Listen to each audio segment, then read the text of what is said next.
What's going on, everyone? Talen here, and welcome to another uniform review video. Alright, so in this one here, we're going to be taking a look at X-23's new uniform, her all-new Wolverine. Loving that classic look here. I love the yellow and navy blue look. It just looks really nice, so very excited for this uniform here. I also really like Laura, so pretty happy to hopefully have her buff to a usable level, and she also has her awakening as well. And just because I am a big kind of like mutant X-Men fan, I just really like mutant characters. X-23 is up there on my list of mutants that I like, along with Rogue. So this mid-month patch has been really good for me, just because there are two characters that I really like. So I will be getting her awakened as soon as I'm able to, which is probably going to take a while because I just did Gambit's awakening. Again, another mutant character. I'm just a sucker for the mutants.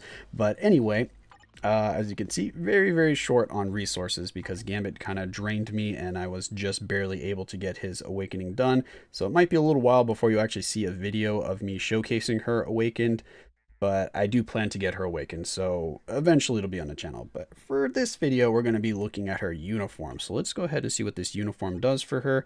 Hop on over, check out the uniform effects. So we have enhances the effects of her 4-star and tier 2 passive. Our tier 2 passive is going to have crit damage increased by 35%, guaranteed crit 35%, skill and bonus damage there 20 and 15%. And then we have the nice healing factor right here. When below 99% HP, we have a 5% heal. And sadly, we have the all attack, all defense, all speed, and crit rates buff attached to this activation. So she needs to be below 99% to get that. So you can't really rely on that extra 10% crit rate if you happen to be one of those people that wants to put like a rage on her or something like that. So keep that in mind because you're going to have to take damage to do that, and she has a pretty safe skill rotation, so you're not necessarily going to be taking a lot of damage. And even when you get pushed below that 99%, you get that 5% heal, so you're going to be pushed all the way up to max. So it's not like you can take a hit and then just stay at like 98%, because she'll just heal back up to max. So that's a little bit annoying. I don't like when they, you know, kind of do that thing attached to like their health level or healing or something like that. Second skill looks like an average skill. Third skill right here, we have some accumulation though, which is really nice. So it is going to be damage dealt, cannot exceed 10,000, and it's going to be 5% increase for every 1%.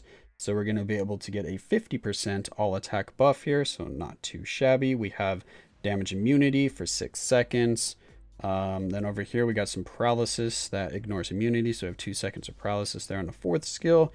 The fifth skill, we have the all defense down. It does only stack to minus 50%, so keep that in mind if you're going to be using her against any of the normal world boss ultimates where you want to kind of use that all defense down to push to high stages. Minus 50% is just not enough, and I believe on her awakening skill it was only 60%, which again is not really enough to push high. You can probably get into like 70s or 80s if you have regular cards. If you have reforged cards, you shouldn't have a problem, but with regular cards, you're probably only get to like the 70s or 80s with her, provided you have a good build on her with this level of all defense down. At least that's just the general feel that I get for characters when they have around this much all defense down, is that's kind of where they start tapering out in World Boss Ultimate. As for how she'll perform against Null, I am not sure on that yet. She does seem to have some pretty good raw damage, but at the time of me recording this, I haven't seen anyone else use her against Null yet because I'm recording this pretty early, so I'm not sure how well she's actually performing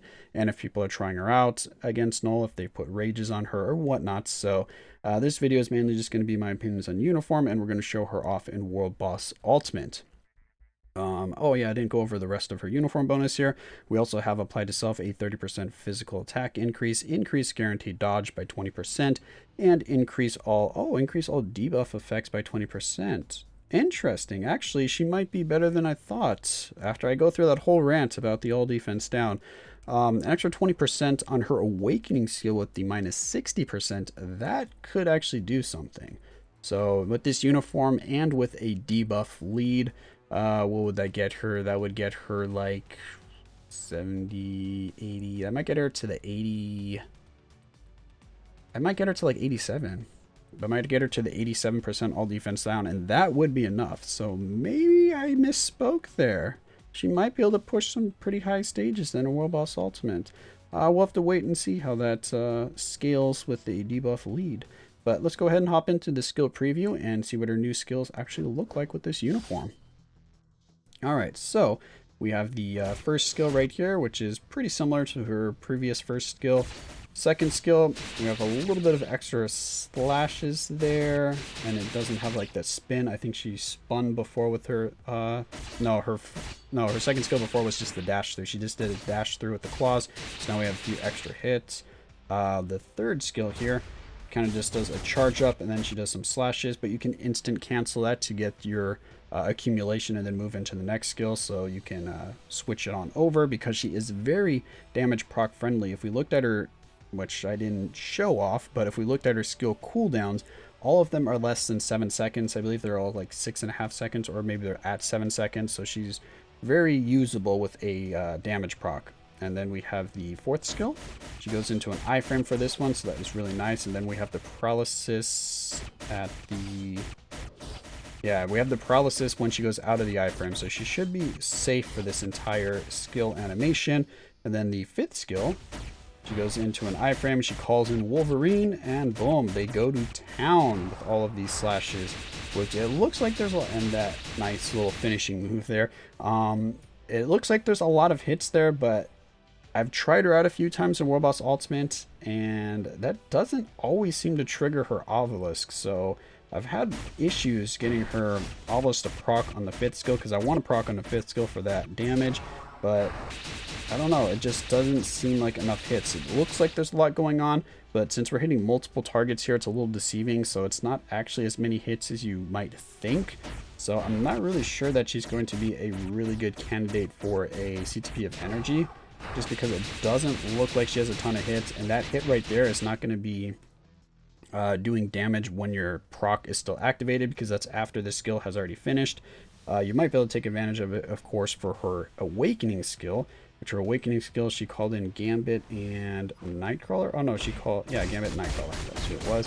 So we got the cards raining down. She's in an iframe for this. We do a lot of hits, which is really nice. And just like the other awakening skills that we have for Gambit and Nightcrawler, you can cancel this one, and you still have the other two characters, depending on who you're using, doing damage. So you can cancel this for the rotation that I like to use, which is 3 into 5. That's how I start for my skill rotation. Get the accumulation, go into the fifth skill, get the all defense down, and do that for the damage. And then I go right into the fourth skill, and then I go into 3-5 again. And that's just the rotation that I use. She stays very safe for that rotation. You get all the buffs from that rotation, so I think that's probably going to be the optimal rotation. And then for the awakening skill, as long as you're close to the opponent, you can do awakening skill 3-5. And as you can see, Gambit's still doing the cards, and we still have Nightcrawler bamfing around there. You can get more damage that way, I think. I'm not sure how much actual damage she is doing during the awakening skill to know if that's better than canceling into the fifth skill. I'll have to, test that out once I get her awakened. But anyway, let's take a look at our uniform options and then hop briefly into World Boss Ultimate fight, just so you can see a little bit of her damage. All right, let's go ahead and uniform options. So her first option is going to be Blade. Second option is Yelena. That is her snowsuit. Then we have Star-Lord Grounded, and we have Mysterio. And finally, we have, who was the last one? MFF Phoenix 5 uniform. So those are the options for X-23 here. So now let's go ahead and actually, I didn't show my build. I don't know if that matters too much for this. Let's see here. So we have Power of Angry Hulk on her at stage 6, and then I just have a regular obelisk on her. This has been on her basically since I built her up. We have a recovery max HP with a 160 proc, and once I get her awakened, I'm definitely going to be replacing them with something a little bit better, a little bit more juicy.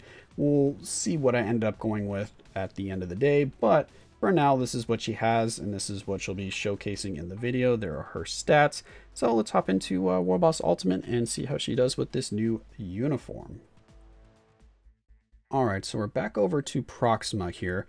We're still on stage 70 if you just watched my Rogue video, so this will be kind of a comparison to her damage against Rogue, which, spoiler alert, it is a bit lower than Rogue's, but Rogue has a CTP of Greed, which will be pumping out a little bit more damage than a 160 proc, just because the Greed is an activation, so I get that extra damage for a few skills instead of just one skill.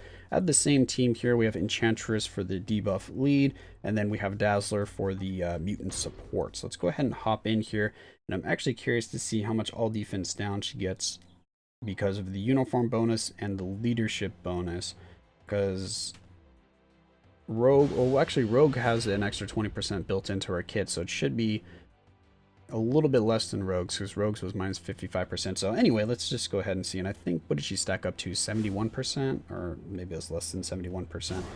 But yeah, anyway, we just do this, go into there, and we get 70. So Rogue was something in the 70s. I kind of think it was only 71%. Whoops, I was a little too far away. I messed up my rotation there.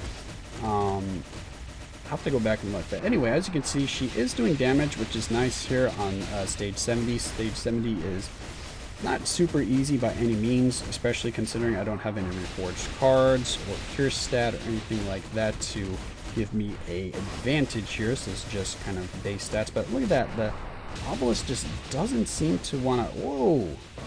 Why do we get... Jesus, Proxima. Oh, chill. Slow down there. What was I saying before I got interrupted there? Oh yeah, the obelisk just wasn't triggering as much as I would like it to, because it seems like there's a lot of hits there, but for some reason the obelisk just, I don't know, isn't very consistent with the proc, even though as you can see, 7 seconds on the 5th skill for the cooldown, so I should be able to proc my obelisk at the start of the 5th skill every time I'm doing this rotation, but it doesn't always do that. It seems to get off of rotation pretty easily. So, okay, so it's actually performing a little bit better this time around. I complain a little bit, and then it's like, you know what? Let's fix that so it'll make him look like an idiot here. Yeah, now it's going to proc every time. I'm telling you, I had issues before, so I'm not going crazy here. Oh no, we got Blade Twister. Gosh, I hate those Blade Twisters. Yeah, but as you can see, damage is still okay here, because again, this is a stage 70, so not an easy stage, especially considering that she only has minus 70% here. So I'm still quite happy with her damage. This is a 160 proc, it's a higher stage, so once we get her awakening skill, I think she's going to do pretty well against Null, because she seems to have pretty good raw damage here. But I might be wrong on that, but it looks like her damage output should be sufficient enough to hopefully clear some of the early stages of Null. At least I'm hoping so, because then I can use her there and have some fun with X-23 as a clear against Null. But anyway, that's going to be it for this video here, kind of my early impressions on the uniform. Again, really like the looks. I like the skill animations. The damage might be a little suspect. I want to wait and see what her awakening skill does. But if you're not going to awaken her, this still looks like it'll be a strong uniform if you're still pushing in like Shadowland or something like that. If you just want a nice easy clear for maybe like a mid to lower stage of World Boss Ultimate. So there are a few places to use her. But besides that, I need to wait and see what that awakening skill will do before I can give a good recommendation on, you know, investing in her if she's going to be able to perform well against Null and that kind of thing. But that's going to be it for this video. Hopefully you enjoyed, and of course I will catch you in the next one.